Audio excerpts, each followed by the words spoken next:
Hey everybody, it's Eddie from Tokyo. This is your cryptocurrency update from Japan. This is the story of the day. So, IBM introduces Blockchain World Wire. It's Stellar-powered, near real-time cross-border payment solution. It was written by Siamak Masnavi, and he is my favorite writer out there. He is believable, trustworthy, and does a very good job in getting the details.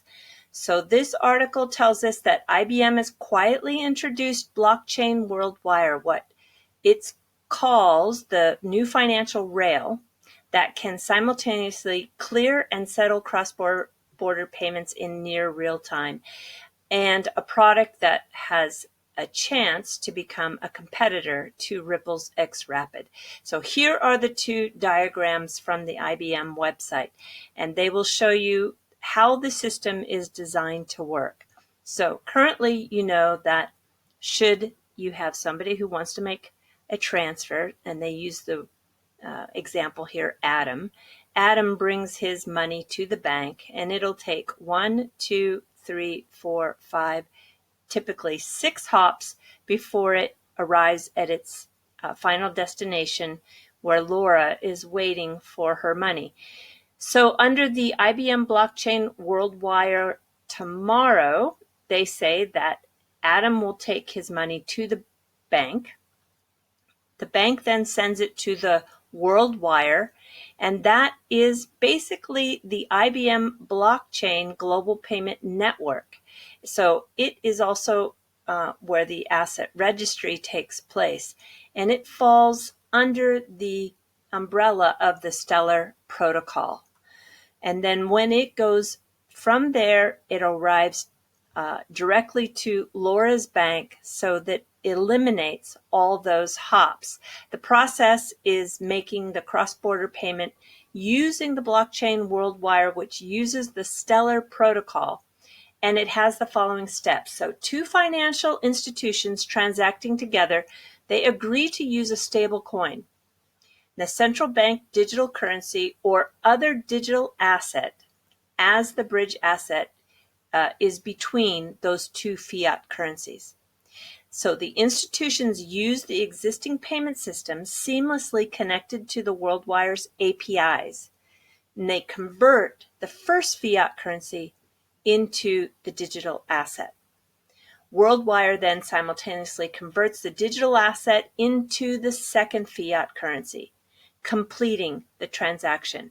And all transaction details are recorded onto the immutable blockchain for clearing. So IBM claims that the Blockchain World Wire has the following advantages over traditional payment solutions: faster payment processing, so that it's simultaneous clearing and settlement. It has lower cost, reduced capital requirements for cross-border transactions, increased efficiency, one exchange fee between all currencies, and supports payments of any size in any type, asset type, to any destination. So given the lack of a press release and the fact that neither IBM's nor Stellar's Development Foundation's Twitter account has any mention of this product, it seems like the two parties are working together, but the product is not ready for launch yet, according to Mr. Masnavi's article. Also, on its website, IBM does not provide much in the way of technical details, other than revealing that it uses technology from Stellar, which was created by Jed McCaleb and Joyce Kim. And at this point, it is worth noting that prior to releasing Stellar in July 2014, McCaleb co-founded Ripple, as we all know, with Chris Larsen in 2012, and served as a CTO until 2013. So, in going to the IBM website, we can see here that they do clearly tell us that they're entering the cross-border payments, and they're going to do it in seconds, not days. And furthermore, we can see here that they cite that the annual growth in this sector, is expected to average 7%, the annual growth. And the payments industry is expected to be a $2 trillion industry by 2020. Now, who would have ever thought there would only be one player going after this market? I don't think anybody did. And will it just be XRP and XLM? I don't think so. This is a very big market. And then here at the bottom, it says, see you at Sibos 2018. And when we look here in tiny font, it says, discover how to revolutionize international payments. Join us in Sydney to see how IBM Blockchain World Wire can help you simultaneously clear and settle cross-border payments in just seconds. Please see more blockchain solutions to help improve, see more blockchain solutions to help improve security and compliance. All right. When we go to that information, they have kind of an event that's taking place called Changing the Way Money Moves. It's going to take place the 22nd till the 25th of October in Sydney, Australia. And the person we want to pay attention to is this one right here. His name is Jesse Lund. He is the Global Vice President of IBM Blockchain and Digital Currencies. He will be on a panel, and he's going to talk about the national digital currencies. Will they cash in? That's the title of the panel.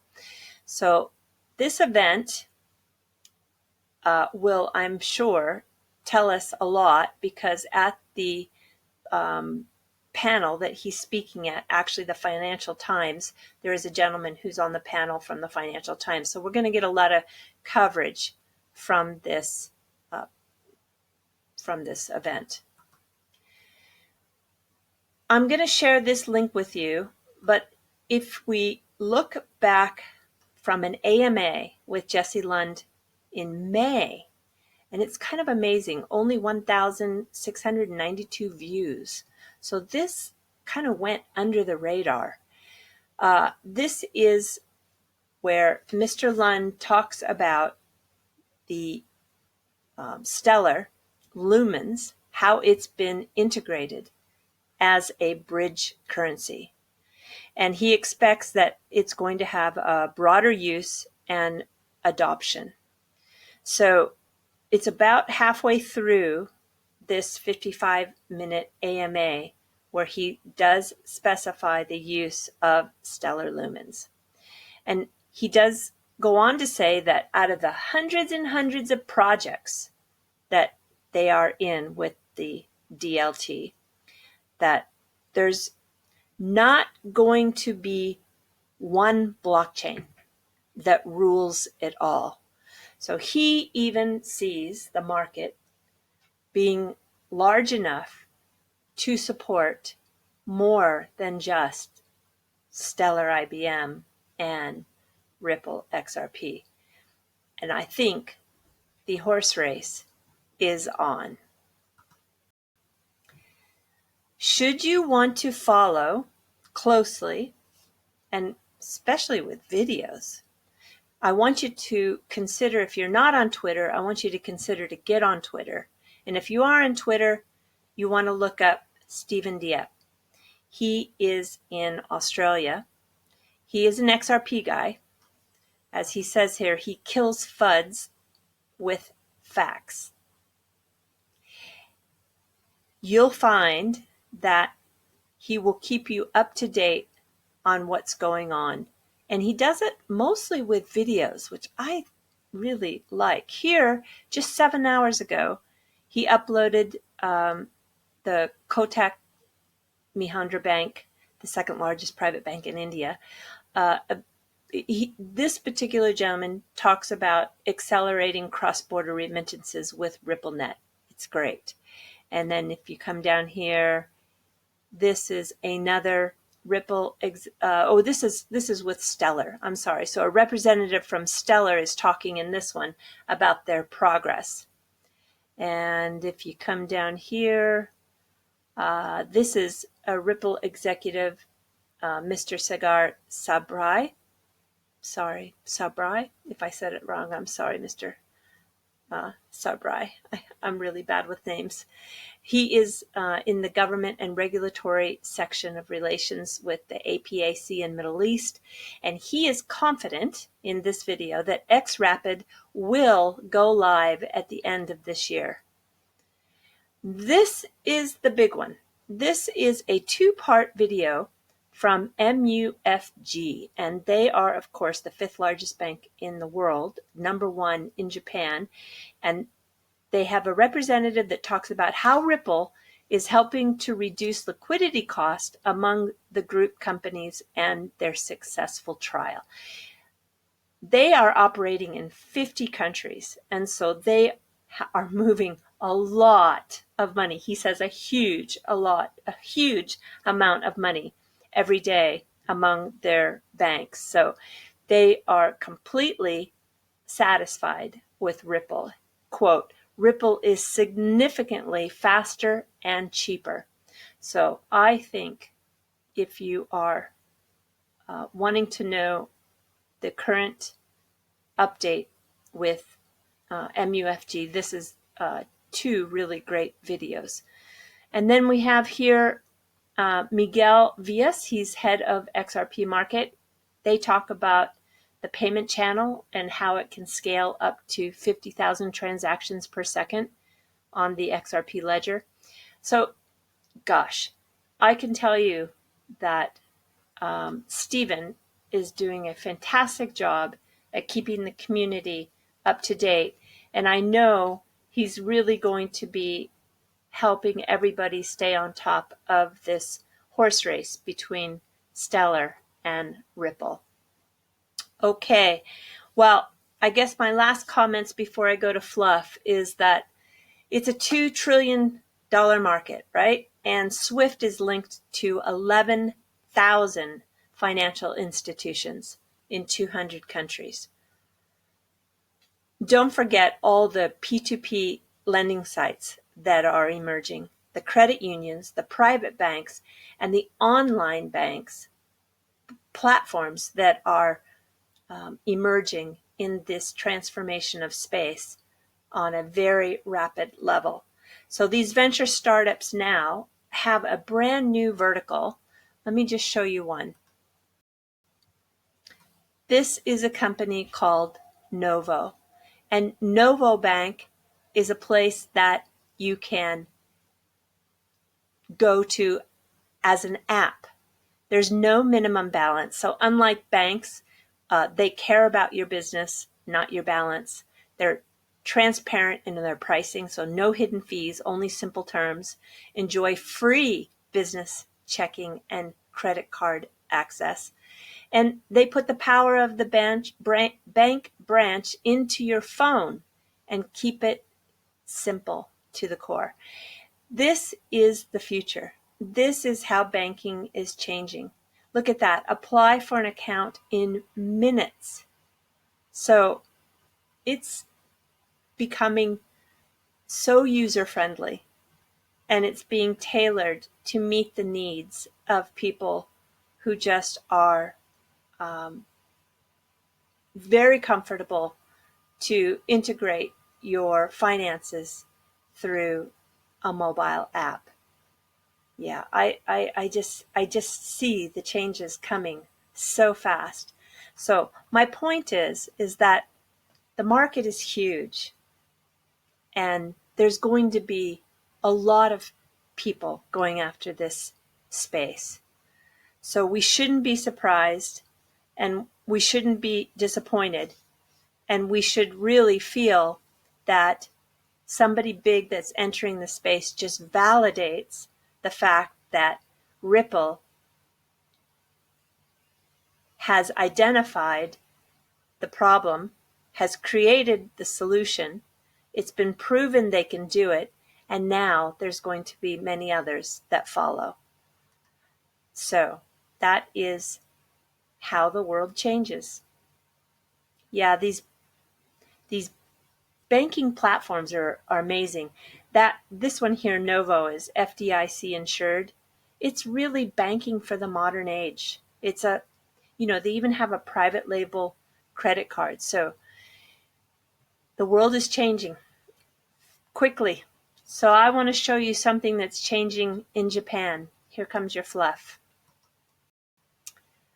This is the new Kimono Store in Ginza 6. Ginza 6 is a shopping complex in the very fancy part of town in Tokyo. And there's a gentleman by the name of Jotaro Saito who has completely reinvented kimono. So if you are in Japan, you'll still see the traditional kimono shops. They're usually mom and pop owned, third, fourth, fifth generation, typically. You walk in and take off your shoes, step up onto the tatami, and you pick out your fabric, and you do it pretty much all on the floor, and they measure you, they fit you, and they generally sew the kimono right there on premise. So now with Japan changing, you can walk into a store that looks like this. I've been in here. It's absolutely fabulous. The merchandising is great. The displays are great. The lighting is dramatic. The people who work there are so fashionable. And let me just share with you this designer. He was born in Kyoto, and he debuted as a kimono designer at the age of 27. Wow, right? This is a men's kimono. If we just take a look, here's another. Look at that. Look at that fabric. Is that cool or what? I just think it is just really amazing. Here is another one of his male models. Look at this. Beautiful. The colors are beautiful. The pattern is beautiful. This obi is just stunning. This is the waist fabric that's very tight that keeps your kimono in place. Look, so modern, yet so beautiful. Look at that coat. Has kind of a 50s look to it. Very subtle. Wow. Love it. Just love it. So, so pretty. So my point is that even Japan is changing as the rest of the world changes, whether it's banking or kimono.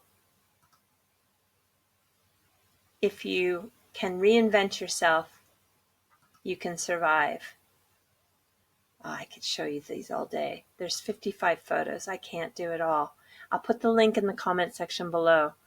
But you can see that even within a very traditional world, that it can modernize itself. So nice. Okay, everybody. Let's stay on top of things. Sayonara for now. Bye-bye.